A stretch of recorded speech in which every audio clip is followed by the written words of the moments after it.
Welcome to the Fix That Rush 2023/2024 edition.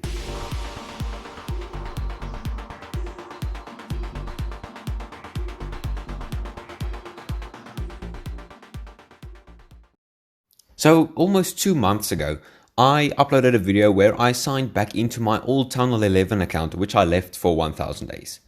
Between that and today, I played a little bit on the account where I mostly upgraded most of the walls from level 3 up to level 8. Other than that, I didn't really do any upgrades. So today we'll kick off where I left it a few days ago, and we're going to design a progress base, and we're going to get everything ready for the next few episodes up ahead. Every single thing we do in this village will be under the orders of King Bob. You know, like the minion, but the wall breaker. King Bob will have the last say in everything. He will choose the attacks. He will, choose with which things to upgrade and how to lay out the base. So say hello to King Bob, everyone. Okay, so here you can see this is the village that I upgraded all the walls. You can see nothing really changed except all the wall levels. I also, did a few attacks and everything. So now we're going to start designing a progress base under the orders of King Bob, obviously. This was my old progress base, and we're going to go ahead and remove all of it.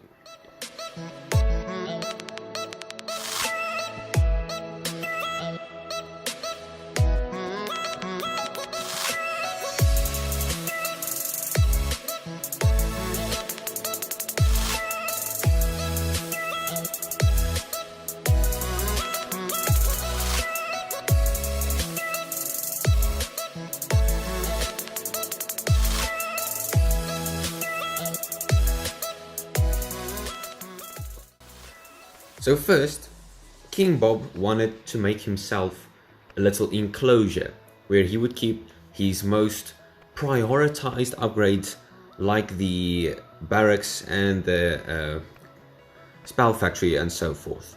Of course, since he decided that it's the most important upgrades because that will help him build his army faster, to get more loot faster.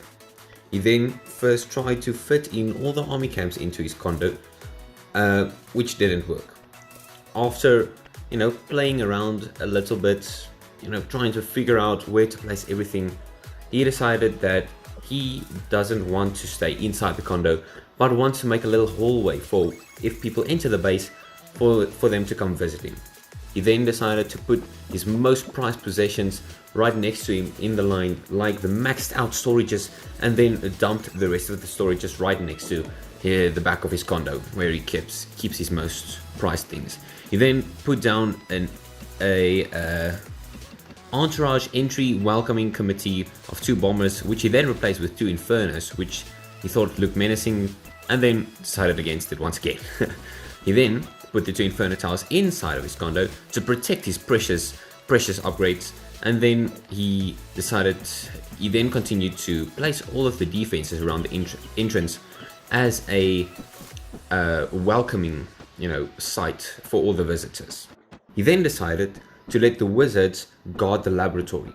As you know, the laboratory is run by wizards. He thought it would just be nice of them to protect their own property.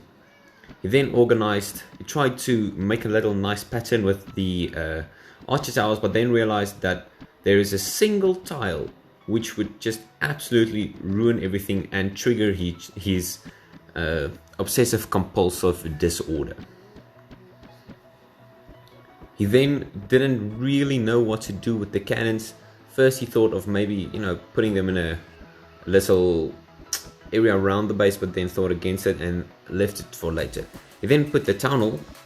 He tried to first guard the town hall with all the cannons, but since it was an odd number of cannons, he then once again decided against it.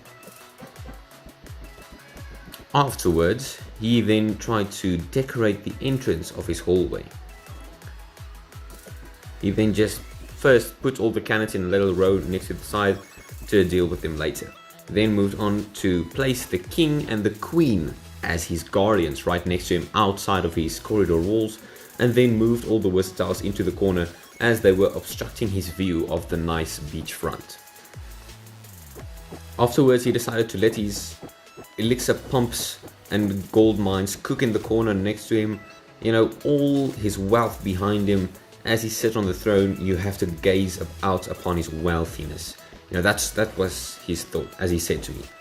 Then he decided, he had a brilliant idea. Since there were an odd number of pumps and dark elixir storages, he decided to let the cannons guard all the dark elixir, and did it like that, as you can see there. He then decided to guard his precious dark elixir with walls. The first walls, not the first walls, but the most important walls of the buildings so far, of his base so far. He then walled his entire compound for you to have only one entrance into the base. What he then did, he made a little welcoming committee at the front with 2 sweepers facing outwards, and then afterwards started placing all the traps for if you somehow broke into his base, that he will stop you then.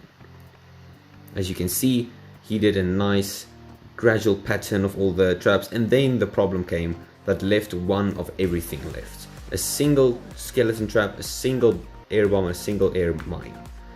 What he then decided to do was create an example of what is going to happen by placing one of each building there along with a skeleton guide at the front. He then had 80 walls left, so he decided to wall off the wizards as well as the town hall, and then decided with the remaining walls he's going to spell out the name of his loved one. You know, the one, his girlfriend. You'll see who she is. Wait a moment.